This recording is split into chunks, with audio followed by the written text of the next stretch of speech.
le eran fieles al Señor. Pero llamó a las 12 porque en Él siempre hay oportunidad, amén. Porque el Señor te sigue amando, te seguirá amando, porque el amar es parte de su naturaleza. Voy a llamar a las 12 tribus, aunque 10 me hayan dejado, yo los voy a llamar porque soy un Dios de oportunidades. Amén. Y el número 2, si ustedes saben también qué significa el gobierno de Dios. Acab había hecho lo malo al haber renunciado al gobierno de Dios. Acab dijo, renuncio al gobierno de Dios y empiezo a gobernar a mi manera. Pero ahora el profeta establecía en el pueblo de Israel el gobierno de Dios. Esto no era un altar común, no. Esto era un acto profético. Lo primero que se tiene que hacer es restaurar el gobierno de Dios en nuestra vida. ¿Y eso qué es? Cuando yo restauro el gobierno de Dios en mi vida, yo menguo yo para que Cristo crezca. Cuando yo restablezco, restauro o impongo el gobierno de Dios en mi vida, ya no vivo yo, mas vive Cristo en mí. Y lo que vivo en esta carne, lo vivo en la fe del Hijo de Dios, que se entregó a sí mismo y murió por mí. Amén. El gobierno de Dios es hacer las cosas a su manera, no a la mía. El gobierno de Dios, yo cambio mi manera de pensar, mi manera de sentir y mi manera de actuar por la manera de sentir, de actuar y de pensar de Él. Ese es el gobierno de Dios. Y el gobierno de Dios es un gobierno de paz también, porque cuando yo hago las cosas a la manera de Él, yo tengo paz. Amén. Se establecía en Israel el señorío del Rey de Reyes y Señor de Señores sobre todo el territorio. Y este es el principio de caminar con cielos abiertos. El principio. La única manera de abrir los cielos. Porque se cerraron por la desobediencia. Pero ahora la obediencia en el altar los iba a abrir. El gobierno de Dios se restablecería. Amén. Y el profeta hace 4 cosas. Vamos otra vez al versículo 32. Dice así. Edificó un altar, ¿verdad? Con 12 piedras, número 1. ¿Qué más hizo después del altar? Después del altar hizo la zanja, número 2. En el 33 pone el altar, hizo la zanja y ¿qué más hace? ¿Prepara qué? La leña. Y después dice la palabra que corta un buey en pedazos. 4 cosas. Ahora, les pregunto yo, ¿sería difícil para el profeta conseguir las piedras?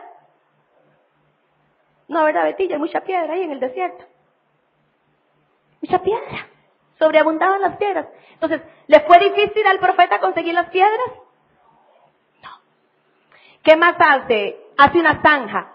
¿Le fue difícil conseguir una pala? Y decirle a algunos hermanitos, miren, me ayudan a hacer una zanjita, porfa, ahí están. ¿Y habrá sido difícil? No, porque las palas no escaseaban, ¿verdad? Por lo menos la palabra no lo dice. ¿Le habría sido difícil conseguir leña cuando todos los árboles estaban secos? ¿Sí o no? Bueno, y por ahí consiguió un güey flaquito el pobre, ¿verdad? Ya estaba más para allá que para acá. Pero consiguió el güey. Así que no le fue difícil hacer el altar, no le fue difícil abrir la zanja, no le fue difícil conseguir la leña ni el buey. Nada de esto le fue difícil, pero, vamos al versículo 34. Ay, Padre, ahí sí nos puso fea la cosa. El 34 dijo, llenad 4 cántaros de agua y derramadla sobre el holocausto y sobre la leña. Y dijo, ¿haced lo que? Otra vez. Y otra vez lo hicieron. Dijo aún, hacedlo la tercera. Y lo hicieron la tercera vez. De manera que el agua corría alrededor del altar y también se había llenado de agua la zanja. Ahora sí la puso fea el profeta. Porque sí se había conseguido piedra, se había conseguido leña, se había conseguido buey. Pero pide 4 cántaros de agua. ¿Había agua en Israel? ¿Había agua en Israel? Porque estaban en tiempo de sequía. Por 3 años y 4 meses no había llovido. Y pide agua el profeta. Pero no pide un poquito de agua. Pide en primera instancia 4 cántaros. Y mire, el cántaro, la medida de este cántaro, ojalá hubiera sido esta. Más o menos por aquí. Y hubiera llegado a mí ese cántaro. O sea, no pidió un poquito de agua. No pidió, tráigame un pichelito de agua. No. Y de feria, no fueron 4 cántaros. ¿Cuántas veces pidió que se regara el altar, el holocausto y la zanja? 4 veces. 3 veces. Por 4 cántaros de agua, ¿cuánto da esto? 12 cántaros de agua. Recordemos que el altar se hizo para restablecer el gobierno de Dios, pero aquí no se abrieron los cielos. Se hizo el altar, pero no cayó fuego del cielo cuando se hizo el altar. Estos 12 cántaros de agua eran necesarios, porque estos 12 cántaros de agua es el principio para abrir los cielos, para activar y caminar nosotros sobre cielos abiertos. Amén. El cielo no se abrió en el altar.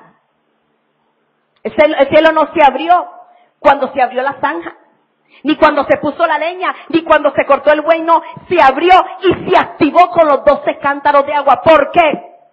Aquí hay 2 elementos proféticos. El agua era algo que no tenían. En tiempo de sequía, conseguir 12 cántaros de agua era imposible. Y yo te voy a decir algo, nunca, cuando Dios te va a llevar a otro nivel, te colocará una prueba que sea fácil. Para mostrar Dios, para mostrar el Señor y su poder, te va a colocar en un lugar en donde te va a doler. En un lugar en donde muchas veces no vas a querer estar.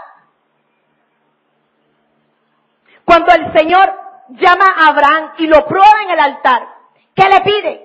Hazme un altar y me depositas una cabra. Hazme un altar y me depositas un camello. O te voy a pedir un pedazo de tierra. No, ¿qué fue lo que le pidió el Señor a Abraham? Le pidió a su hijo, a lo único que tenía. Cuando el profeta va donde aquella viuda que va a morir, porque ya no tenía que comer, sí, está bien, hazme las tortas, pero házmelas a mí primero. Cuando Dios te va a promover a nuevos niveles de conocimiento, te va a introducir o te va a probar con algo que te va a doler, algo que te cueste. Amén.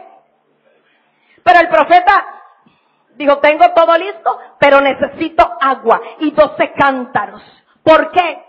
Porque esta era una ofrenda que representaba la restitución de la obediencia. De la obediencia. Amén. Se habían cerrado los cielos por la desobediencia, se tenían que abrir por la obediencia. No sabemos de dónde van a venir esos 12 cántaros de agua. Pero si tú los pides, te los vamos a dar. Qué difícil cuando Dios nos... ¿Se acuerdan que yo prediqué de eso? Cuando Dios nos pide lo que más amamos. A lo mejor es un proyecto lo que Dios te está pidiendo en el altar. Pero ¿por qué Dios pide esas cosas?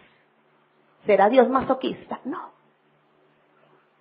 Es para probar nuestra obediencia. ¿Hasta dónde llegamos? ¿Hasta dónde le creemos nosotros a Él? Por ahí dicen algunos estudiosos que fue un río que no se secó. Mentira, yo no creo eso. No es la tesis que a mí me calza. Porque si hubo sequía para todo. La palabra del Señor dice que las familias del pueblo de Israel cogieron un poquito de agua y empezaron a llenar el cántaro. Cada uno trajo un poquito de agua y empezó a llenar el cántaro. Por familias trajeron tal vez lo único que les quedaba y empezaron a llenar el cántaro. y empezaron a llenar el cántaro, poquito a poco, hasta completar los 12 cántaros de agua. ¡Qué difícil! Tal vez el último sorbito de agua que tenían, pero se lo entregaron al Señor. ¿Quién más quiere llenar ese cántaro de agua? No, entonces venga, pase y lo llena. Sabiendo que hay algo que ofrecer. No todos, porque no va a alcanzar, ¿verdad? Cada familia trajo un poco hasta llenar el cántaro de agua. Si me lo pides, te lo doy. No se pongan de pie más porque no nos va a dar chance. Pero esto fue lo que pasó, esto que ustedes están viendo. Las familias llegaron y trajeron un poquito de agua y llenaron el cántaro. Llenaron el cántaro. Y tal vez cada una de estas familias decía, es lo único que tengo, Señor. Con esto no nos moríamos de sed, Señor. Pero si me lo pides, te lo doy. Va a haber situaciones en nuestra vida en que el Señor nos va a pedir como ofrenda algo que nosotros amemos. Pero nunca cuando Dios te pida algo va a ser para dejárselo, amén. Va a ser para hacerlo más grande, va a ser para engrandecerlo. Nunca cuando Dios te dice, dame esto, es para dejárselo. Simplemente va a perfeccionar la obra que ha hecho, amén. Amén. Ellos sabían que solo así, háganos rapidito, solo así se podrían abrir los cielos. Tal vez usted diga, ¿qué es lo que está haciendo esa gente? Es que esto es lo sobrenatural de Dios. Hay algo que se puede explicar y hay algo que no se puede explicar. Hay algo que se entiende y hay algo que no se entiende. Y yo estoy segura que muchas de estas personas están simbolizando esta poquita agua en algo que le están entregando al Señor, en obediencia al Señor. Porque Él nos pide, amén.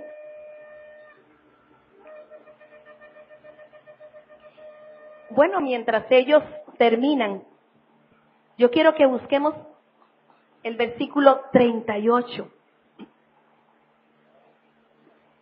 Y dice la palabra del Señor: entonces cayó fuego de Jehová y consumió el holocausto, la leña, las piedras